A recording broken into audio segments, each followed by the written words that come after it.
تو والدین جب بوڑھے ہو جائیں تو اولاد کا امتحان ہوتا ہے،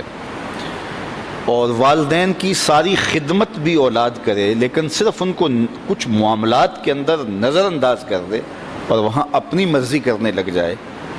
تو والدین کو تکلیف پہنچتی ہے۔ حتیٰ کہ والدین خود چاہتے ہیں کہ ہماری اولاد ہمارا کاروبار سنبھال لے، امور خانہ سنبھال لیں اور بہت ساری چیزیں سنبھال لیں،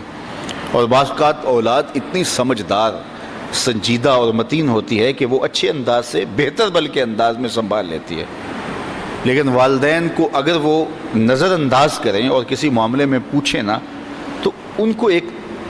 اپنے اختیارات سمٹتے ہوئے دکھائی دیتے ہیں اور وہ تنہائی محسوس کرتے ہیں۔ تو اولاد اگر صرف اپنے والدین سے پوچھ لے تو والدین تو چاہتے ہیں کہ سب کچھ ان پہ نچھاور کر دیں، ایک والدین ہی تو ایسے ہیں کہ جو اپنی اولاد کو اپنے سے آگے دیکھنا چاہتے ہیں، لیکن اولاد اگر نظر انداز کرنے لگے تو یہ رویہ والدین کے لیے اذیت کا، تکلیف کا سبب ہوتا ہے۔ اور اگر اولاد اتنی سرکش ہو جائے کہ اپنے والدین کو دقیانوس سمجھنے لگ جائے، حالات سے بے خبر جاننے لگ جائے تو یہ والدین کے لیے اس سے بھی زیادہ تکلیف کا سبب ہے۔ اور اگر وہ والدین کو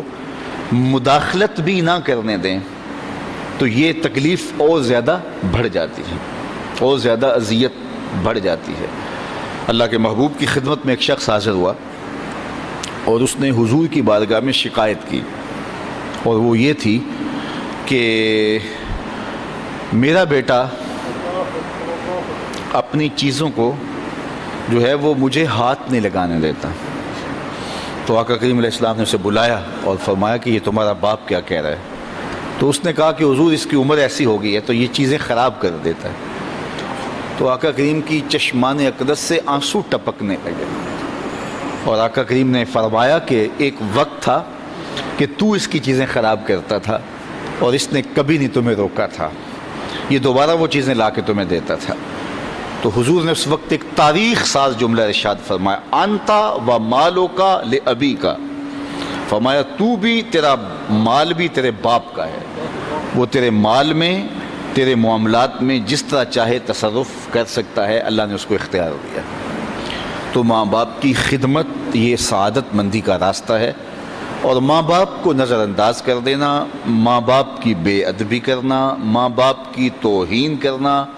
ماں باپ کو دقیانوس سمجھ لینا، ماں باپ کو کمتر جاننا، ماں باپ کے لیے رویوں میں سختی پیدا کر دینا، بلکہ فرمایا قرآن مجید میں کہ اپنے بازوں کو سکیڑ لو۔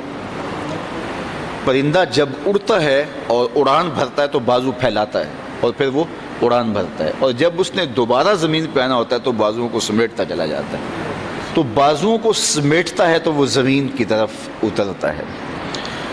تو کہا کہ کتنی خوبصورت مثال قرآن نے دی ہے کہ اپنے والدین کے لیے بازوؤں کو سکیڑ لو۔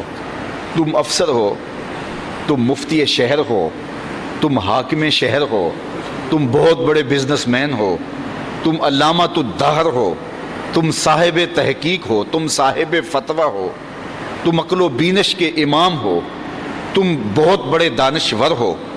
تم بہت بڑے ذہین فتین شخص ہو، تمہاری عظمتوں کا زمانہ لوہا مانتا ہے، دنیا کی دانش گاہوں میں تجھ سے لوگ دنیا گزارنے کے گر سیکھتے ہیں، لیکن جب تم اڑان بھرو تو اس وقت تم مفتی رہو، اس وقت تم فقیہ شہر بنو، اس وقت تم جو ہے وہ بہت کامیاب بزنس مین بن کے پرواز کرو، اس وقت تم بہت بڑے مانے ہوئے پروفیسر کہلاؤ، تم اپنے فن کے ڈاکٹر اور ماہر کہلاؤ، لیکن جب تم واپس اپنے باپ کی چوکھٹ پہ اپنی ماں کی بارگاہ میں آؤ تو بازو سکیڑ لو، اس وقت بیٹے بن کے آؤ۔ اس وقت تمہارے ساتھ جو مفتی کا ٹائٹل ہے، عالم کا ٹائٹل ہے، پروفیسر کا ٹائٹل ہے، ڈاکٹر کا ٹائٹل ہے، کامیاب بزنس مین کا ٹائٹل ہے، وزیر اور مشیر کا ٹائٹل ہے، وہ اتر جائیں بازو سکیڑ کے، تم ایک بیٹے بن کے ماں کی آگوش، ماں کی خدمت میں اور اس کے حضور اور باپ کے حضور بیٹھو، تو یہ ان کے لیے تسکین کا سبب ہے۔ اور اب جب دوبارہ اڑان بھرو گے تو اللہ تعالیٰ تمہیں اور زیادہ عزتوں سے نوازے گا۔ تو فرمایا کہ اپنے بازوؤں کو سکیڑ لو۔ اللہ اکبر، کتنی خوبصورت بات ارشاد فرمائی، اور فرمایا کہ ان کے سامنے ادب کا لحاظ رکھو، تلقین ادب کی، اف تک نہ کہو۔